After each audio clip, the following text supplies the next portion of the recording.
This is the tragic tale of the Forlorn Watchman, taking place near the swampy slum of Breville. When entering the shack-laden city, we begin to hear unsettling rumours of a ghost that's haunting the townsfolk nearby. Have you heard about that ghost of the old man that looks out into Nibbin Bay each night? They're calling him the Forlorn Watchman. Spooky. I've sighted the Forlorn Watchman again. Every time I see that ghost, it gives me the creeps. Curious about this claim, it's only when we first enter the inn Silverhome on the Water do we begin to learn more. And when we're welcomed to the table of the local drunkard, the orc Brokil Grochatur, does he introduce. You have the hands of a healer, Brokil Grochatur, Lord High Warden of the Taps, Gilgondarin's most prized customer. I taste everything, over and over again. A pleasure to make your acquaintance, Brokil. You must be the local expert of the going-ons in town. Have you heard of this rumoured spectral anomaly, the Forlorn Watchman, they're calling him?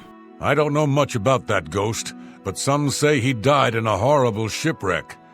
I would stay away from him if I were you. Bad omen. Each night, he wanders the shore of Nibbin Bay. Then he stops and looks mournfully out to sea. Farewell. As we move to leave the dining area, Breton sharpshooter Jean-Pierre Lamons adds, Go ahead, I'm listening. If you're interested, you may want to see Gilgondarin at Silverhome on the Water. When it comes to local legends, he's the best source in town. Curiosity gets the better of us, and we saunter over to the bar to speak to this Gilgondarin, the high elf publican, who introduces. Oh. Gilgondarin. Silverhome on the Water has beds and food. What's your pleasure? Well, I can't say this is pleasure, more unsettling business. It's about the Forlorn Watchman. I've been told that you're the resident expert in these parts. How did you learn about him? The watchman looks like he may have been a sailor. No one knows where he came from, or why he looks so sad. I don't like talking about the dead like they're some kind of tourist attraction, but that spirit has been making his ghostly journey for years now. We've learned to just accept that he's there. Every night, short as clockwork, he appears at Bunwatch Camp at 8 on the shore of Nibbin Bay. He's never harmed anyone, but most people give him a wide berth. You seem curious enough, so I'll be glad to pinpoint where he appears on your map. Goodbye. What's going on with you? With Bunwatch Camp just to the southeast marked on our map. And as we make our way there along the coast, we note in our journal, I've heard a rumour about the ghost of an old man who walks the shores of Nibbin Bay at night. It's said that he walks slowly along the coast and then looks mournfully out into the bay until the sun rises. The people of Breville have taken to calling him the Forlorn Watchman. Gilgondarin told me that the Forlorn Watchman appears at Bunwatch Camp every night at 8 on the shore of Nibbin Bay. He was very helpful and even marked the camp's location on my map. Perhaps I should make my way out there and see what this local legend is all about. Arriving just as the sun begins to set, we begin searching the deserted camp, finding a few mud crabs lingering about, but no sign of the ghost or anyone for that matter. Just as when we're beginning to think of giving up, we turn and see a ghostly figure standing, looking out over the Nibbin, drawing our silver sword in case he attacks. Instead, he simply beseeches. Please. Trying to speak to him more, a pop-up reads, "The watchman ignores you when you try to speak to him, so he wants our help, and he's no threat to us." Maybe we should reconsider our approach, noting in our journal, the ghostly figure of the Forlorn Watchman has appeared on the shore of Nibbin Bay. Perhaps I should watch him for a bit and see what he does. The watchman then begins to march forward, determined in his direction, heading southeast along the Nibbin. And after a while following him, we realise we've lost him in the underbrush. However, he stops dead near Fort Irony, to look out over the Niben Bay and finally turns to us to explain. I was once the man known as Grantham Blakely. Look for me in the mouth of the Panther. Please, release me. Mouth of the Panther? What does that mean? Steadfast, this Grantham Blakely does not speak to us anymore.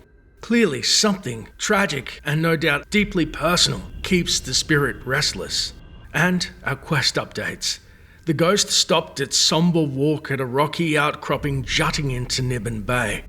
He identified himself as Grantham Blakely and simply said, "Look for me in the mouth of the Panther. Please, release me." Then it turned back to the bay and looked out over the water. I think it was looking that way specifically. I should try and ask Gilgondarin about this mouth of the Panther. Doing just that, we return to Silverhome on the Water and seek out the seated High Elf proprietor who questions. What can I do for you? I met this forlorn watchman. He said his name was Grantham Blakely and seemed to want my assistance. Do you know who that is? Never heard the name Grantham Blakely before. Means nothing to me. Sorry. Well, couldn't hurt to ask. He did mention something else you may know about. Something called the Mouth of the Panther. Sure, I know what that is. Any sailor worth his weight in sea salt could tell you. The Mouth of the Panther is what they call the delta where the Panther River meets Niben Bay. It got its name from the pointed rocks that jut out of the water there. Sort of look like teeth. Mouth, panther, teeth, get it? Ships are always careful to stay away from it, especially when it's foggy on the bay. The rocks would tear right through a ship's hull like parchment. I can't imagine somebody trying to pilot a ship through that mess. Can you tell me where it is exactly? Be glad to. Here, let me have your map, and I'll mark the spot for you. Farewell. With new information, we return to the watchman as he somberly looks out over the river, and we note in our journal. Gilgondarin said that the Mouth of the Panther is a reference to the old nautical term for the Panther River and the delta where it meets Niben Bay.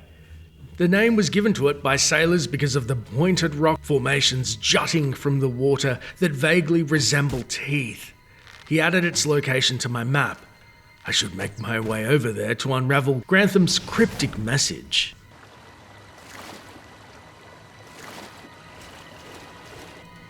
Arriving on the bank on the other side of the river, we indeed find rocks jutting out like teeth. An extreme hazard, to be sure, for ships foolish enough to sail too close. Congruently, as we dispatch some local crustaceans, we happen upon the aging remains of a wrecked vessel. Finding pieces of its cargo strewn about haphazardly along the shore, as we begin to search closer, our quest updates. I've arrived at the Mouth of the Panther. Beyond the tooth-like rocks is the remains of a small cargo ship named the Emma May that looks like it sank a long time ago. I should investigate this wreck. Beginning our investigation, we see that its sails have become tattered and frayed, and it's definitely not even close to seaworthy, with much of the ship not only rotted, but in such disarray, it looks like a monumentally violent force has broken and splintered much of its hull and its deck itself. Trying to gain access inside, we find the entrance to the captain's cabin has been completely barred by what appears to be a good chunk of the mast, leaping over the port side of the ship. We then locate what appears to be an ominous crack in the hull, almost like jutting teeth of some type of malevolent force that has taken hold of the vessel. However, this appears to be our only way inside. Wriggling our way into the upper deck, we're then immediately assaulted by a roaming spectre.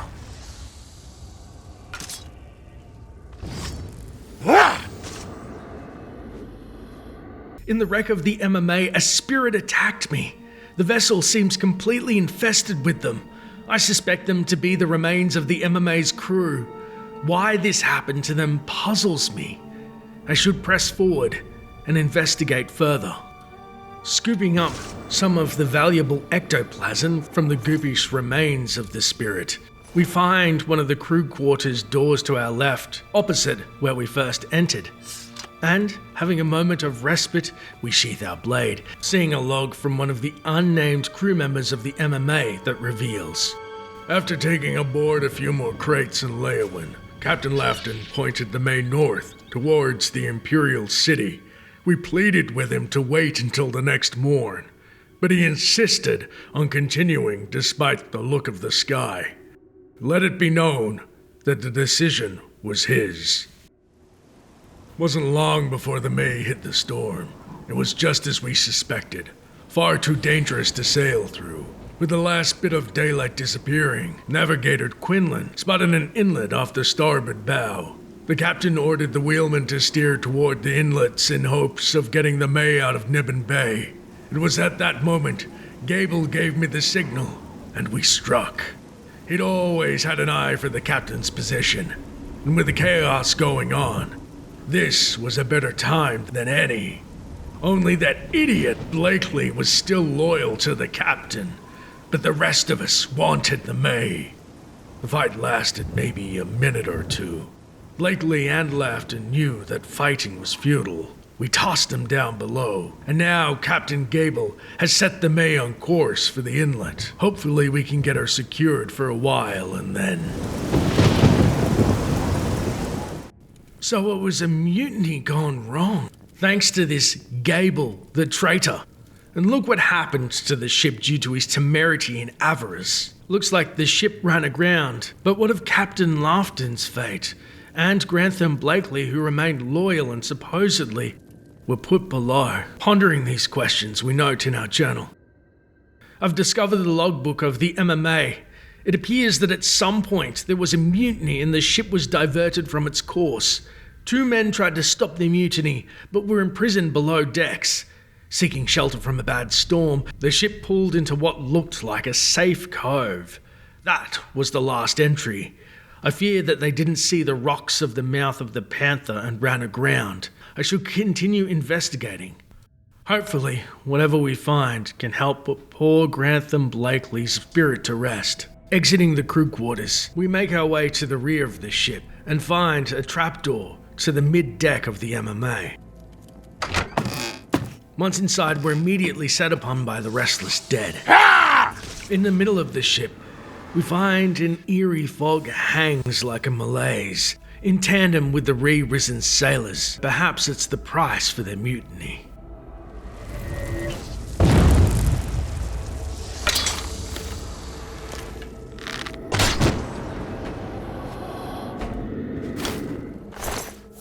It's then we find the trapdoor to our right, to the MMA's lower deck. As soon as our feet hit the ground, we're confronted with the spectral form of Gable, the traitor. Now cursed to be a wraith wandering the ship.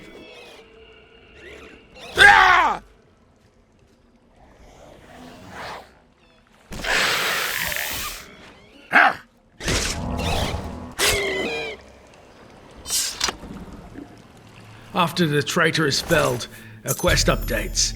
I found a key in the remains of Gable, the traitor named in the MMA's log. I should search the MMA for a lock to match. It's then in the submerged cabin we find what Gable was guarding in Undeath. Opening the wooden door with a small key, we find a horrific sight in our quest updates. I found a skeleton chained to the wall in the lowest deck of the MMA. I believe these to be the remains of Grantham Blakely. I should use the key I found to unlock his shackles.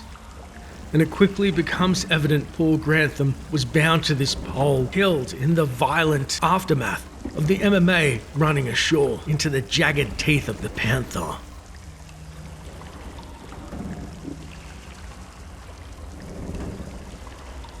Releasing the loyal Blakely, his ghost appears to inform.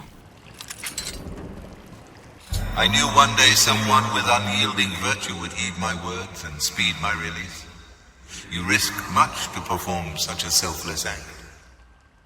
This noble deed will not go unrewarded. Look upon the ground in this prison. There you will find a map to my gratitude.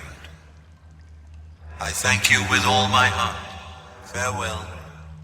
The spirit of Grantham Blakely then departs, having found peace, and we look behind where he was held captive to find a map to his promised treasure. Discerning this is where we're located on the Panther River, and the X must be upstream. We then depart the MMA for a final time. Our quest updates. I have now Grantham's map in my possession. With it, I should be able to find the location of his treasure.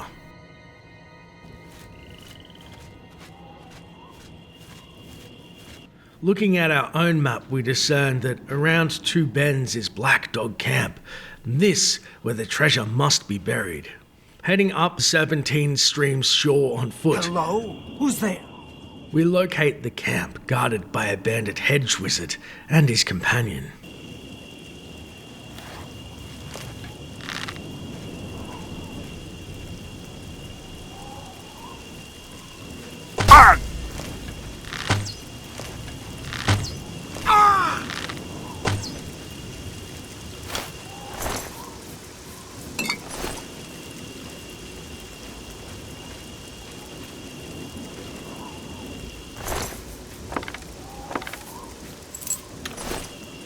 Searching the campsite for the treasure, we take a look at the map once more and realize that the X is actually in the water. And so we dive down into the deep, dark lake and find at the bottom a concealed chest and our quest updates. Grantham's map has led me to a treasure chest concealed among some rocks. This must be where Grantham hid his belongings while he was at sea. He has passed this on to me now as a reward for helping free his spirit. Inside the chest, we find a short sword of embers, some lower valuable jewelry, a petty soul gem, as well as some other gems and a small amount of gold. Now, with Blakely's spirit freed, we return to Breville once more and seek out Gilgondrin to tell him the news.